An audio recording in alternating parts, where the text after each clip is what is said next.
E passar o que nós compreendemos. Em outras palavras, como nós podemos entender a Bíblia e ao mesmo tempo como nós podemos pregar a Bíblia. Segundo a teologia, não se assuste com esse nome, a arte de entender e interpretar a Bíblia se chama hermenêutica. Essa palavra, eu já vou dizer mais ou menos o que significa ela, só para vocês ficarem cientes. A palavra hermenêutica é uma palavra grega. Quem já assistiu televisão e viu aquele homem lá na Grécia com sapato que tinha asa? Esse homem chamava Hermes. Hermes, ele pegava a mensagem do povo e levava para os deuses gregos, e pegava a mensagem dos deuses gregos e levava para o povo. Então, através daí, como a maioria das palavras vem do latim, do grego e de outras palavras, utilizou o nome hermenêutica como a arte de compreender a voz de Deus, ou de receber a voz de Deus. E a maneira que a igreja cristã traz é através da interpretação bíblica. Mas interessante que nós, quando nós obtemos o conhecimento de Deus, quando somos obreiros, temos que fazer o quê? De graça recebemos, de graça vem o quê? Então, quando você recebe algo de Deus, quando você recebe a palavra de Deus em vosso coração, automaticamente você compartilha, através do seu falar, através do seu agir, do seu testemunho. Em geral, você começa a expor o que você recebeu. Por isso que o próprio Cristo disse: eu sou a luz do mundo, e vós são o quê? Também a luz do mundo. Em outras palavras, nós resplandecemos Cristo, que é a palavra de Deus, em nós. Através de toda a sociedade consegue enxergar em nós o quê? O verbo, que é Cristo. Irmãos, para nós podermos entender a Bíblia, existem outras maneiras. Não é bem fácil, é tão fácil compreender a Bíblia. Verdade é que é o único livro que temos o seu autor todos os dias ao nosso lado, nos fazendo compreender. Se você for ler um livro de Monteiro Lobato já se foi. Se você for precisar entender o livro dele, você vai precisar difícil. Mas saber dele, o que ele quis escrever, nada você vai saber. Se for saber um livro de Benihim, ele já se foi também. Não está mais entre nós. Não tem como, sei lá, ei Benihim, como é que tá tu? Cadê? Quer se dizer o quê? Billy Graham foi, Billy Graham, certo, já foi. Mas até é difícil, nem saber mais onde ele está. Vamos lá. Se você for ver um livro de Wycliffe, que foi o homem que transformou a Bíblia para os nossos dias, melhor dizendo, ele foi o homem que pegou a Bíblia do latim e trouxe para o inglês. Ele tem uma biblioteca imensa nos Estados Unidos. Se for tentar lá procurar, você vai entender, vai encontrar vários livros dele. Mas se você for pesquisar dele, o que ele quis escrever, você vai encontrar?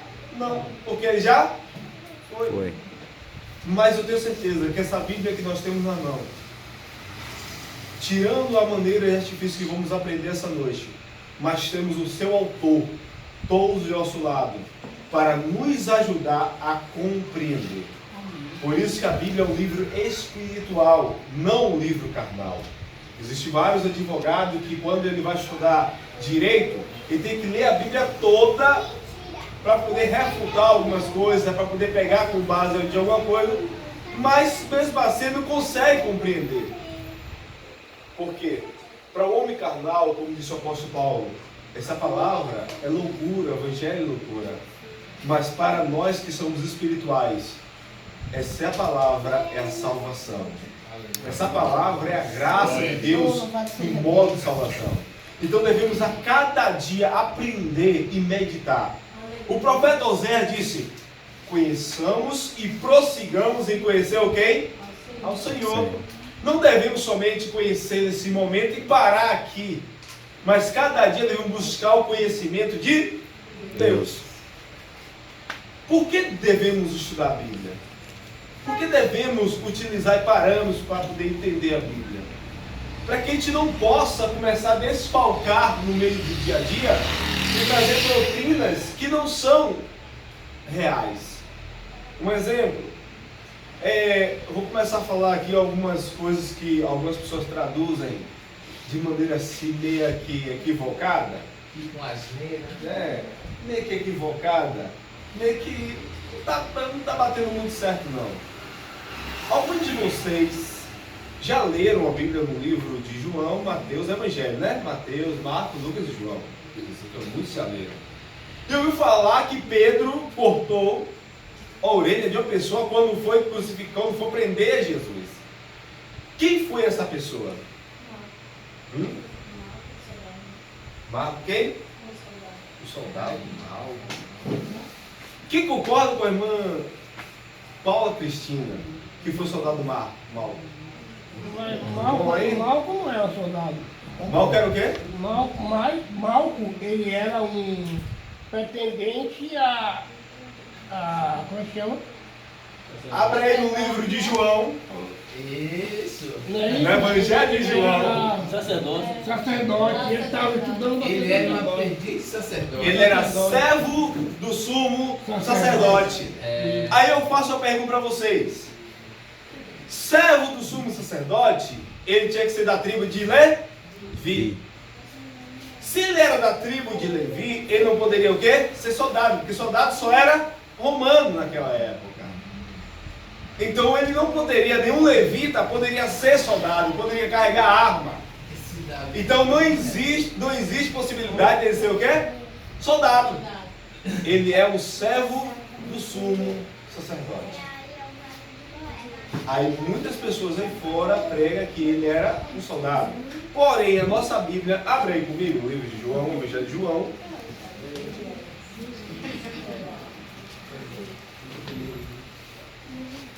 Quantas pessoas você ouviu falar nisso, que ele era soldado? Se for citar, muitas pessoas. Porém, não tinha como. É no capítulo 18. Não, tá certo, tá melhor. 18 João? Isso.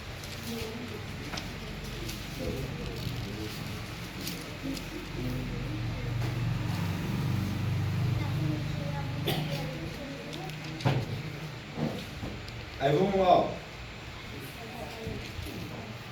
Capítulo 18, a gente vai começar a ler aqui do versículo 8. Já vos disse que eu sou, né? Vamos começar antes. Versículo 3. Então Judas, tendo recebido a escolta de alguns guardas, dos principais, o quê? Sacerdotes, e dos fariseus, chegou ao jardim com lanternas, né? E tochas e arma. Quem estava com eles? Ó, o texto aqui está dizendo, ó. E Judas, tendo recebido escolta de alguns o quê? Guardas, dos principais sacerdotes e dos fariseus, chegou com ele ao jardim, com lanternas e tochas e armas. Ele chegou com guardas. De quem? Fazia parte de quem? Dos sacerdotes, sim. Foi guarda do sacerdote. Porém, todo sacerdote que ela poder sair, todo guardião, tinha que estar com ele uma pessoa que fizesse parte do quê? Do tribunal. Que era a pessoa que estava sendo o pretendente ser sacerdote ou sacerdote. Aí vai continuando. Quando chega no versículo 4, Jesus começa a perguntar, daqui busquei. Quando chega no versículo 5, ele diz que sou eu. Falou, sou eu. E vai chegando. Mas quando chega no versículo 8, Jesus disse, pois diz que sou eu. Se é a mim que buscai, deixai a este. Ele começa a falar para deixar aí aos discípulos. E vai em frente. Quando chega aqui no versículo 10, diz, então Simão Pedro, que tinha uma espada, puxou dela e feriu o servo do sumo sacerdote. Ele era o quê? Servo do sumo sacerdote. Alguém que estava treinando, que estava fazendo a praia para ser o quê? Sacerdote. Aí chega Pedro, pega a espada e faz o quê? Corta a orelha. No livro de Levítico, Diz que a única maneira da pessoa não ser sacerdote, só se a pessoa não pudesse ser ungido. A pessoa fosse, tipo assim, tinha que ser totalmente íntegro, deveria não poder ser coxo, não poder ser manco, mas o importante é que tinha que ter o quê? A orelha direita, é o de ungir a orelha direita, a mão direita e o pé direito. Tinha que ter essas três unções. Dizendo a unção da orelha direita é dizer que ele é o quê? Ouvido de Deus. Mão direita quer dizer o quê? Fazia a obra de Deus. E o pé direito estava falando que ele o quê? Andava nos caminhos do Senhor. Aí se o servo sumo sacerdote perdesse a orelha naquele momento, ele poderia se tornar sumo sacerdote? Não. Nem sacerdote, nem sumo, nem nada. Por quê? Porque não tinha como ungir e nem consagrá-lo. Aí chega Jesus, cura aquele homem. Olha a importância de nós trazermos uma verdadeira interpretação da Bíblia. Quando chega agora, você começa a dizer, o sonho daquele homem poderia ter acabado, mas Jesus trouxe à tona, pôde trazer novamente o sonho para aquele homem. Imagine, uma verdadeira tradução bíblica. Nós analisamos o texto, você começa a compreender um pouco mais. Você para esse negócio de ouvir o que os outros falam e repete. Um dos grandes problemas da igreja hoje é viver a vida assim, meio que de repetição. O que uma pessoa falou, vou repetir, sem analisar as escrituras. Mas a Bíblia diz que devemos analisar as escrituras.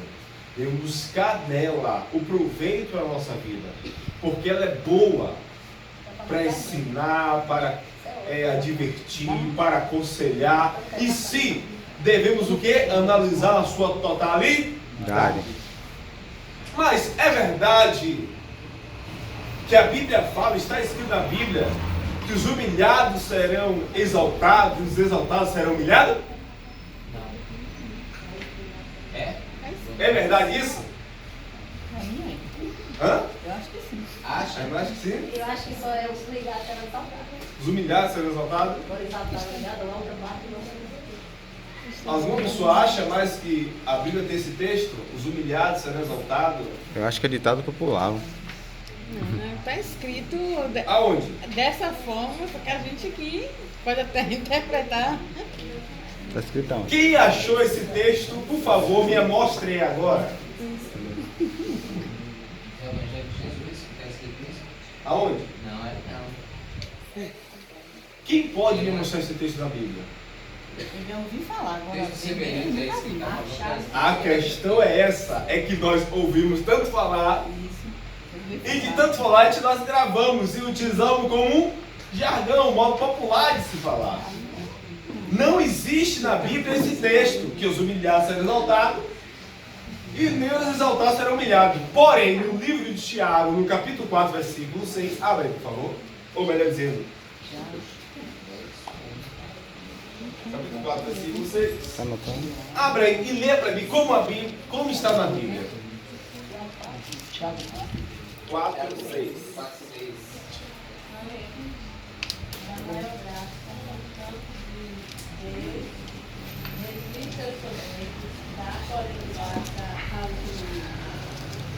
Pronto. Portanto, no final, a parte B do texto. Portanto, está escrito que Deus resiste ao soberbo, porém dá graça a quem? Humilde. O versículo 10. Versículo 10 também. Mas antes de chegar no versículo 10, eu gosto de trazer uma coisa para vocês. Espera aí. Vou trazer aqui. Qual é a diferença entre a palavra humilhado para humilde? Hã? Humilde é um cara simples. E humilhado, você foi Pisado por alguém. por alguém. Foi destratado. Pronto. Um dos fatores da interpretação da Bíblia é que qualquer pregador, qualquer pessoa que venha ler a Bíblia, tem que saber o significado das palavras, para que você não venha pregar uma heresia. Não dizer igualmente uma certa irmã. Diz, ó, hoje em dia os pastores só quer se ajoelhar, a igreja só quer se ajoelhar no tapete é no piso, no macio. Mas no tempo de Jesus, Jesus se ajoelhar na pedra, está escrito na Bíblia. Ele disse, aí citou o versículo. E no Getsemane, né? Jesus deixou os 2 discípulos e foi a um tiro de pedra e orou. Aí ela disse, irmão, esse tiro de pedra quer dizer que Jesus orava na pedra. Por não conhecer de significado de palavra, a irmã disse que esse um tiro de pedra quer dizer que Jesus tinha colocado de olhar na pedra. E ainda disse, irmão, tinha pedra pontuda, tinha pedra desse jeito, mas Jesus está lá. Com aquela ênfase ainda. Mas tiro de pedra quer dizer a distância. É mais dizer o seguinte, que vamos colocar assim, antigamente dizia o quê? Polegada, a distância do polegar. Quantas pessoas já mediam a terra aqui? Uma embraçada. Aquela terra da X braçada, a distância do braço. Quantas pessoas já mediam a terra em pés, né? Em passos, em cano, em covados, né? Em tarefa? Isso são medidas de local, de distância. Então, o tiro de pedra é uma medida de distância, mas a irmã não sabia. A infância de oração, a irmã dizendo que Jesus se ajoelhar na pedra. Diz que a Bíblia estava escrito isso. E um tiro de Verdade. pedra é quantos metros? Oi? Um tiro de pedra é quantos metros? Um quê? Um tiro de pedra? Quantos metros? Segundo os tradutores, diz que é volta de 10 a 15 metros de distância. De 10 a 15 metros. Isso. É uma média de 10 a 15 metros. São medidas incertas. Assim como abraçar também é uma medida incerta. Utiliza a mediana e utiliza a medida. Né? O tiro de pedra, se eu for tirar uma pedra, eu vou tirar até aqui. Agora eu vou tirar longe, isso aí passar lá do outro lado. Olha que legal lá amanhã se vão ver. E sim, então no que nós vamos analisar uma distância, porém a irmã não sabia o quê? O significado. Aí ela trouxe para dentro da igreja um erro de interpretação da Bíblia.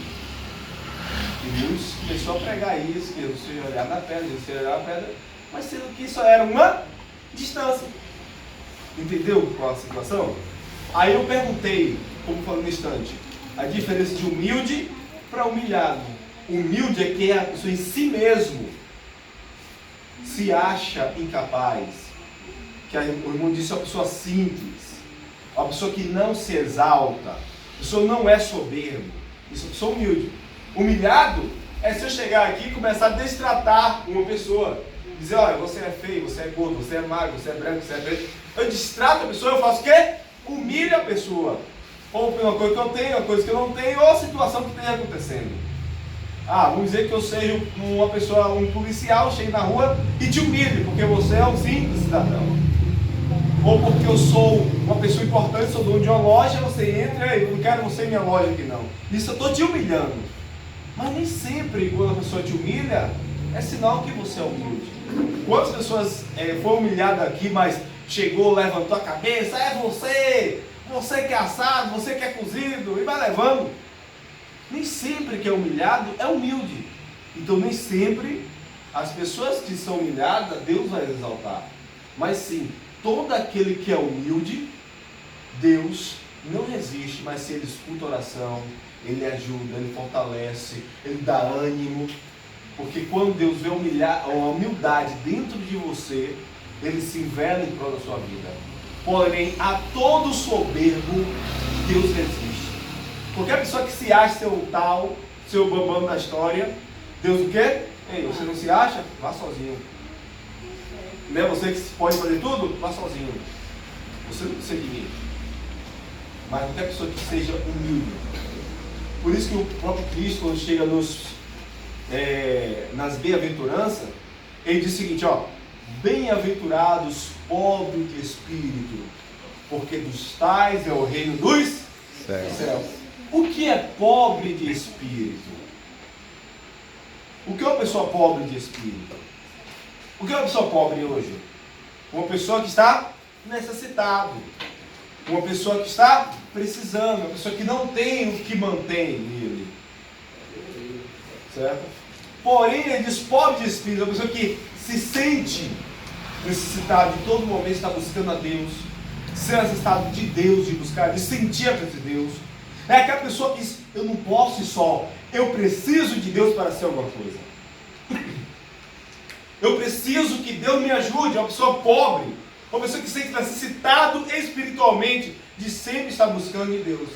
Porque aquele que se acha rico de espírito, que algumas pessoas dizem que até são super crentes, agora X tempo, jejum, X tempo, pode vir o que vier, eu estou aqui.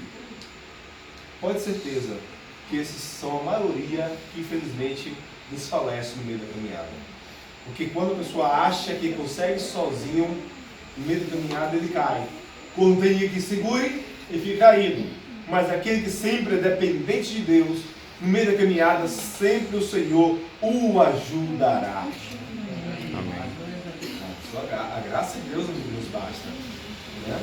O apóstolo Paulo fala, né, que a graça de Deus nos basta. O próprio Deus fala para Paulo. Quando ele vai reclamar, é por Deus, ó, nem reclamando, ele fala a situação dele, ó. Toda vez vem aqui um enviado maligno e me perturba. Toda vez, e agora? O que eu faço? Ele vai falar. Aí Deus chega para ele, a minha graça te basta. Isso, a minha graça o quê? Te basta. E o meu poder e a minha força se aperfeiçoa onde? Na sua fraqueza. Onde é que se aperfeiçoa a graça de Deus na sua vida? O poder de Deus? É na sua força? Na fraqueza. Não. É na sua virtude? Não. É no que você manda e desmanda? Não. É quando você diz que é fraco, quando você está fraco. Aí Deus diz, ali eu sou forte. Ali eu ajudo. É quando, aquela história, quando chega no final do poço, e a pessoa diz, rapaz, não consigo mais. É isso aquele negócio, você chega um momento que Deus diz, você não consegue, chegou minha hora. Eu vou agir. Por isso que Deus está dizendo, na sua fraqueza, que você é fraco, Deus é a sua fortaleza. Amém? Então você viu a importância de nós começarmos a compreender a Bíblia? A importância de começarmos a entender a Bíblia nem sempre é tudo que nós ouvimos, devemos pregar ou dizer, mas antes consultarmos a Escritura do que está falando. Um exemplo, tem muitas pessoas que aí fora é ludibriado com várias heresias, porque não analisa a Bíblia.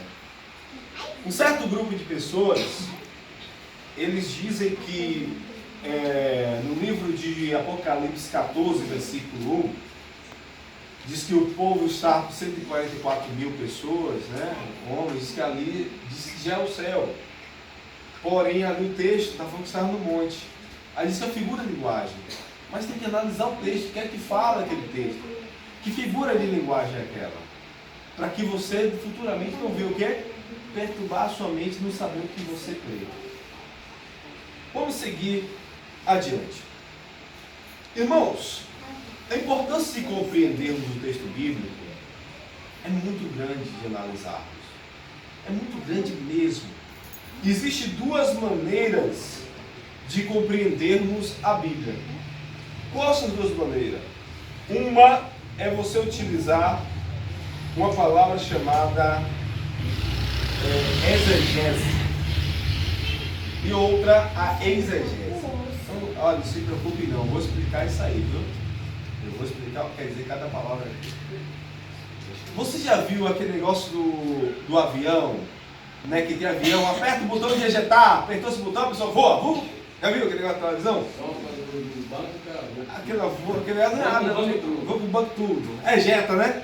Ejetou, retirou de dentro do avião. A exegese bíblica é você tirar de dentro do texto a explicação. É você pegar na Bíblia e trazer a tradução fiel. Isso aí chama ejetar, é você tirar. Não é que o avião, você aperta o botão de ejetar, ele faz o quê? De dentro do avião sai a pessoa que foi ejetada. Ou piloto, ou copiloto, ou o que for. Foi ejetar, porque é de dentro para fora. Ejetar quer dizer tirar de dentro para fora. Agora existe também a palavra exegese. Essa palavra exegese quer dizer você colocar, ou então tirar de fora e colocar no texto. O grande problema de hoje em dia é que muitas pessoas estão, de utilizar a própria exegese bíblica, começa a trazer uma exegese, começa a acrescentar na Bíblia que a Bíblia não fala. Começa a dizer, a colocar na Bíblia o que a Bíblia não diz. Vocês falam muito bem. Pra mim, você fala a mesma coisa. Vamos lá, eu vou colocar para você É aqui. diferente esse. Eu vou colocar para vocês a palavra exegese. X, né? Aqui, ó.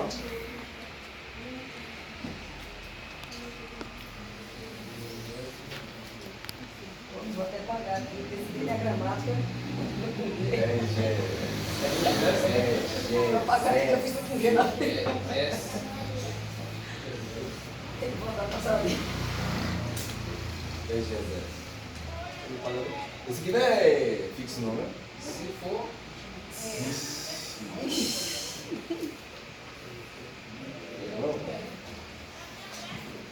Permanente. Coloca só tudo permanente aí. Permanente. Misericórdia. Isso aqui tá igual o crente fiel, permanece até o final. Eu já. Eu vou. Faça o outro aí, mas depois apaga aí. Com álcool. Tem algum aí? Tem álcool aí? Não vou roubar Não, nenhum. não vai, irmão. Exegese, tá aqui, ó. E-X-E-G-E-S-E, ok? Esse é tirar fora e colocar no texto, né? Você tirar de dentro para fora, tirar o texto, fazer a verdadeira significado. É exegese bíblica. A exegese é quando você coloca um i aqui, ó. Você só vai acrescentar um i. Fica exegese. Tem um vermelho aí, não? Tem vermelho? Tem um aí? Não, tem preto, azul. A exegese só faz acrescentar o i. É você fazer o quê? Tá fora, você acrescentar no texto. Um exemplo. Vamos se dizer, tem um texto, tem um canto que você começa a pregar e diz o seguinte: quem não começa a pregar e diz, rapaz, e porque Deus está nos tem chamado, e começa a dizer, olha, irmãos, quem tem promessa de Deus não morre. Está na Bíblia? Não. Está na Bíblia? Eu já vou ler também. Está na Bíblia não. Mas qual é a questão? A pessoa pega uma história da Bíblia que fala pessoas que tiveram promessas e só chegou a falecer depois que cumpriu a promessa. O que acontece? Chega lá e começa a trazer, totalizando tudo. Isso é uma exegese. Quando você pega uma coisa que não está escrita e começa a pregar. Outra coisa, quem não vem pela dor, ou quem não vem pelo amor, vem pela... Quantas pessoas já ouviram pregar sobre isso? Aí pega um texto bíblico falando sobre que Jesus Cristo que tem compaixão, que te escolheu, você está predestinado, mas sendo que não existe isso. Nós temos o livre arbítrio. Se esse negócio de não vem, que não vem pelo amor e pela dor, Ele já tirou o livre-arbítrio. já tirou o livre arbítrio. Então, quando nós não sabemos e começamos a acrescentar, tem aí, maravilha, dá para saber isso. Quando nós pegamos e colocamos coisas que não está escrito, nós começamos a trazer o quê? Várias heresias para dentro da igreja. O que é uma heresia? É quando você prega alguma coisa ou ensinamentos que não está conforme a palavra de Deus. Agora, você versículo aí, quem não vem pelo amor, quem não vem pelo amor, pela dor. Né? Daí quando você não fala, isso está na Bíblia. Né? Mas você usa como Um jargão. Não tem nada que te impeça. Né? Só você não pode dizer que está escrito. Está escrito na Bíblia que a motivo te ajudarei, aí está errado, né? Mas ele diz, não te mandei, eu esforço e o ânimo. Isso. Né? Mas não está na Bíblia como diz. Isso, se adquire muito nisso, ouvindo música, hinos. Grande problema também. Quando nós não ouvimos, ouvimos, mas não prestando atenção no que nós estamos ouvindo. Você quer ver uma coisa? Vamos fazer uma exegese e uma exegese de um texto, todo mundo junto? Vamos lá? Abra comigo aí no livro de Mateus, no capítulo 6, versículo 33. Eu vou separar aqui 3 irmãs em si, na totalidade, 3 pessoas, que eu quero que fale o que entendeu desse texto, tá bom? Vamos começar. Vamos aqui. Mulheres e vídeos, não? Não me abandonou. Vamos lá. Eu gosto de separar 3 irmãos voluntários para dizer o que entendeu nesse versículo. Quem pode ser os voluntários? 6:33. Mateus capítulo 6, versículo 33. Quero 3 irmãos voluntários, menos o pastor e o seu.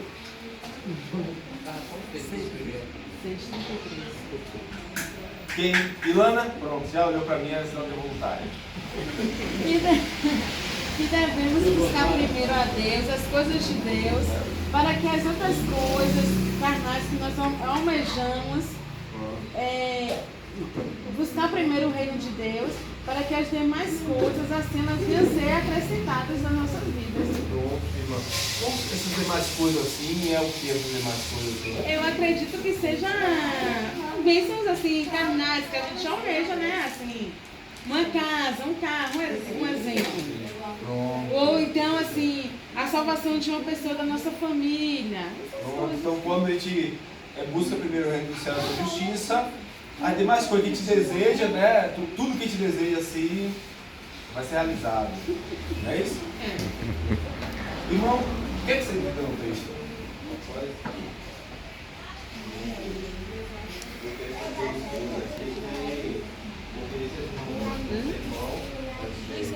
Fala isso aqui, ele já tinha dito que não era para nós ser ansioso, no final do acredita, entender esse negócio.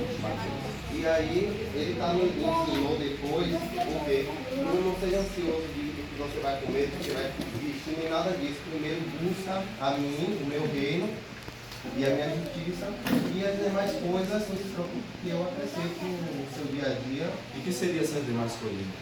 Rapaz, essas demais coisas tipo, muitas das vezes os bens materiais, e o ser humano não fica ansioso por bens materiais quando faltam, e outras demais coisas também. Quem é o outro que poderia falar? Não, eu entendo assim que a Bíblia fala, quando ele diz assim, buscar primeiro